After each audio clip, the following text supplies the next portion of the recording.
Hello दोस्तों, आपके अपने मैजिक मूवमेंट चैनल में आपका स्वागत है। दोस्तों, आज हम आईटी सेक्टर की एम्फैसिस कंपनी को डिटेल में डिस्कस करेंगे। दोस्तों, इसके अभी हाल ही में फाइनेंशियल ईयर 2025 के Q1 के रिजल्ट्स आए हैं, उनको भी डिस्कस करेंगे। और दोस्तों, इसके प्रमोटर्स ने 15% अपनी होल्डिंग को डिक्रीज किया। एफआईज डीआईज ने इसमें बाइंग की। इस डील को हम डिटेल में डिस्कस करेंगे। और दोस्तों, इसके रिजल्ट्स का इसके शेयर पर क्या इम्पैक्ट आया और आगे भविष्य में इसके शॉर्ट टर्म के नेक्स्ट टारगेट और लॉन्ग टर्म के नेक्स्ट टारगेट क्या होंगे, वो हम विद टेक्निकल्स डिस्कस करेंगे। तो दोस्तों, आप वीडियो को एंड तक जरूर देखिए। वीडियो के एंड में हम वीडियो का कंक्लूजन देते हैं, जिससे आपके माइंड में क्लैरिटी आएगी कि अभी आपको इस स्टॉक में क्या करना चाहिए। चलो दोस्तों, करते हैं वीडियो की शुरुआत एम्फेसिस के साथ। एम्फेसिस एक global information technology solution provider है, specially clouds and cognitive services में। और ये कंपनी आईटी सेक्टर में इन सभी प्रोडक्ट्स की सर्विस देती है। और अगर इसका रिवेन्यू सेगमेंट वाइज देखें तो एप्लीकेशन से इसका 67.5% आता है, बिजनेस प्रोसेस आउटसोर्सिंग से 20% और इंफॉर्मेशन टेक्नोलॉजी से 12%। इस कंपनी का रिवेन्यू अमेरिका से 82%। इस कंपनी का मार्केट कैप 57,000 सीआर। इसका स्टॉक भी 36.8। इसका स्टॉक भी एवरेज है अपने सेक्टर के कंपैरिजन में, क्योंकि इसके सेक्टर का स्टॉक भी 36.30। इसका आरओसी 24%, इसका आरओई 18.4%।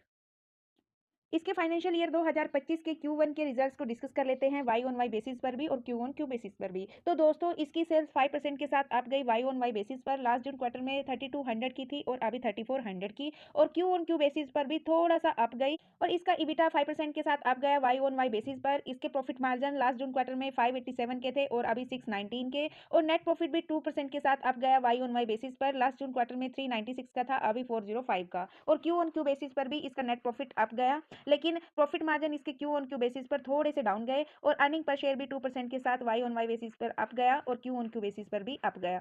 तो overall Q on Q basis पर भी और वाई ऑन वाई बेसिस पर नंबर ठीक ठाक हैं, लेकिन मार्केट की एक्सपेक्टेशन से अच्छे हैं। यहाँ पर मार्केट की एक्सपेक्टेशन इससे भी डाउन नंबर्स की थी। तो दोस्तों, बाकी 5 ईयर्स की एनुअल ग्रोथ देख लेते हैं रिवेन्यू और प्रॉफिट में। दोस्तों, इसका रिवेन्यू 8,000 सीआर से अभी 13,000 सीआर। इसका नेट प्रॉफिट 1100 सीआर से 1500 सीआर। और कंपनी डिविडेंड पे आउट भी करती है। कंपनी का डिविडेंड पे आउट परसेंटेज 2023 में 58% और 24 में 67%। वाई ऑन वाई बेसिस पर dividend pay out percentage increase है। और अगर बात करें स्टॉक प्राइस के सीएजीआर की, तो दोस्तों लास्ट ईयर 25% के सीएजीआर दिए स्टॉक प्राइस में। सेल्स ग्रोथ में -1% के थे और प्रॉफिट ग्रोथ में -4% के, यानी लास्ट ईयर इसकी सेल भी डाउन गई और प्रॉफिट भी डाउन गए। लेकिन जो स्टॉक प्राइस के सीएजीआर है वो 25% के साथ अप गए। रिटर्न ऑन इक्विटी भी ओनली 18% लास्ट 3 ईयर के कंपेरिजन में डाउन गई। और बैलेंस शीट में अगर कंपनी का डेब्ट देखें तो 2022 में 527 का था और 2023 में 198 का ओनली, लेकिन 2024 में इसके ऊपर डेब्ट भी इंक्रीज हुआ। शेयर होल्डिंग पैटर्न की बात करते हैं दोस्तों, इसमें प्रोमोटर्स ने अपनी 15% हिस्सेदारी को डिक्रीज किया फाइनेंशियल ईयर 2025 के Q1 में। प्रोमोटर्स ने सेल किया तो खरीदा किसने, वो भी देख लेते हैं। एफआईज 15.72% के साथ 18.32%। यहाँ पर एफआईज ने अपनी होल्डिंग को इंक्रीज किया। और डीआईज 23.71% से 35.84%। और यहाँ पर डीआईज ने भी अपनी होल्डिंग को इंक्रीज किया। डीआईज ने 12% के आसपास परचेज किया और एफआईज ने 3.4% के आसपास परचेज किया। पब्लिक 5.06% से 5.49% और पब्लिक ने भी अपने स्टेक को इंक्रीज किया। ये इसकी पीयर्स कंपनी है, जिन एम्फेसिस के प्रमोटर्स ने अपने स्टेक को 2.85 सीआर शेयर्स को सेल्स किया 6,735 सीआर में ब्लॉक डील के जरिए। कोटक महिंद्रा म्यूचुअल फंड्स ने खरीदा, मॉर्गन स्टैनली एशिया सिंगापुर ने खरीदा, यानी एफआईज डीआईज ने खरीदा। और इसके अलावा और भी जो कंपनीज हैं उन्होंने खरीदा। बात करें अगर इसके वॉल्यूम्स और रिटर्न्स की, तो दोस्तों पिछले एक मंथ का जो एवरेज वॉल्यूम था इसका 12 लाख था और लास्ट वीक का 16 लाख और लास्ट ट्रेडिंग सेशन का 7 लाख। लेकिन कल शाम को जैसे ही इसके नंबर डिक्लेयर हुए और आज का जो वॉल्यूम्स है वो 35 लाख। और लास्ट 5 ईयर के रिटर्न्स टू 25%, लास्ट 3 ईयर्स के 16%, लास्ट 2 ईयर के 39% और लास्ट 1 ईयर के 34%। 6 मंथ 3 मंथ में भी इसने पॉजिटिव रिटर्न्स दिए। और बात करें इसके ऑल टाइम रिटर्न्स की, तो दोस्तों तो 2002 से लेकर अब तक के इसने 3027% के रिटर्न्स दिए। इस शेयर का जो लो प्राइस था वो 60 रुपीज़ था। ऑल टाइम हाई इसका 3659 रुपीज़। और अभी जो आज स्टॉक ट्रेड कर रहा है वो 6.59% जंप के साथ 3032 रुपये पर ट्रेड कर रहा है। ये कंपनी एक मिड कैप कंपनी है जो मॉडरेट टू रिस्क है। ये इसका टेक्निकल चार्ट है। यहाँ पर हम 2020 से लेकर 24 तक की चार्ट को डिस्कस करेंगे। तो दोस्तों, कोरोना काल में सभी आईटीज कंपनी ने अच्छे रिटर्न्स दिए थे, तो इस कंपनी ने भी बहुत अच्छे रिटर्न्स दिए। ये 600 रुपए के प्राइस से कोरोना काल में 3500 के प्राइस तक जाती है, बल्कि ऑल टाइम हाई लगाती है 3692 का। और यहाँ से इसमें प्रॉफिट बुकिंग आती है, लेकिन अपने रेजिस्टेंस और इसी जोन में ये कंसोलिडेट करती है कुछ टाइम। लेकिन यहाँ से भी प्रॉफिट बुकिंग आती है, वो सभी आईटीज कंपनी में आई थी। यहाँ से सभी आईटीज कंपनी डाउन ट्रेंड में आई थी, तो ये कंपनी भी आई और इसने अपना सपोर्ट लिया यहाँ पर 1600 पर आकर। दोस्तों, ये जो असेंडिंग लाइन है, ये इसकी सपोर्ट की लाइन है। यहाँ सपोर्ट लिया, यहाँ पर भी सपोर्ट लिया। और दोस्तों, अब यहाँ पर बनाती है ये अपना कप और हैंडल पैटर्न। तो दोस्तों, यहाँ पर एफआईज डीआईज की बाइंग होती है, जिससे ये ऊपर जाता है, लेकिन फिर प्रॉफिट बुकिंग आती है।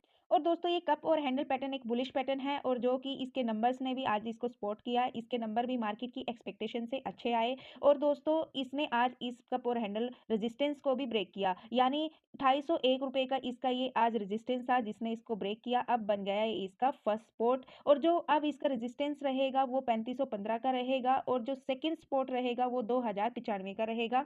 और दोस्तों, इस कंपनी की इंडिया के ऊपर डिपेंडेंसी नहीं है। इसका रिवेन्यू है वो ज़्यादा अमेरिका से आता है। तो दोस्तों, इसके चार्ट के पुराने पैटर्न को देखते हुए, इसके नंबर्स को देखते हुए, एफआईज डीआईज की बाइंग को देखते हुए, जो इसमें शॉर्ट टर्म के लिए नेक्स्ट टारगेट रहेगा वो 3800 का रहेगा, और लॉन्ग टर्म के लिए जो नेक्स्ट टारगेट रहेगा वो 5000 का रहेगा। हम इसके बाइंग सेलिंग लेवल को इसके कंक्लूजन में डिस्कस करते हैं। दोस्तों, हमने इसके बिजनेस डिस्कस किया, इसके बेसिक फंडामेंटल्स को डिस्कस किया, इसके टेक्निकल चार्ट को स्टडी किया, इसके शेयर होल्डिंग पैटर्न को डिस्कस किया। कंक्लूजन, दोस्तों, अगर कोई इस कंपनी में इंटरेस्टेड है और फ्रेश बाइंग करना चाहता है, तो दोस्तों मेरे ओपिनियन से आप इसमें 3000 के आसपास बाइंग कर सकते हो। और दोस्तों, अगर कोई एड ऑन करना चाहता है तो दोस्तों वो भी कर सकता है। और दोस्तों, अगर किसी के पास इस कंपनी का स्टेक है, प्रॉफिटेबल है और प्रॉफिट बुकिंग करना चाहता है, तो दोस्तों उसको अभी वेट एंड वॉच करना चाहिए इसके 3515 के लेवल के ब्रेक होने का। और दोस्तों, चाहो तो आप लॉन्ग टर्म के लिए भी इसको होल्ड रख सकते हो। मिड कैप कंपनी है, मॉडरेट टू रिस्क है, एफआईडीआई की बाइंग है। लेकिन दोस्तों, ये वीडियो एक एजुकेशनल पर्पज से है, मेरी तरफ से किसी भी स्टॉक के लिए कोई रिकमेंडेशन नहीं है। तो दोस्तों, ये थी एमफिसिस की कंप्लीट स्टडी। और दोस्तों, यदि आपको वीडियो से कुछ सीखने को मिला, यदि वीडियो आपको अच्छी लगे, तो प्लीज़ वीडियो को लाइक कीजिए, शेयर कीजिए और कमेंट कीजिए। और दोस्तों, यदि आप चैनल पर नए हों तो प्लीज़ चैनल को सब्सक्राइब कीजिए, बेल आइकन को प्रेस कीजिए। और दोस्तों, यदि वीडियो में आपको कुछ कमी नज़र आए तो प्लीज़ उसका भी फीडबैक दीजिए, कमेंट कीजिए। मुझे आपके फीडबैक और कमेंट का इंतजार रहेगा दोस्तों। और अब तक हमारे साथ बने रहने के लिए बहुत बहुत धन्यवाद दोस्तों। मिलते हैं नेक्स्ट वीडियो में, तब तक के लिए बाय बाय दोस्तों। Please like and share.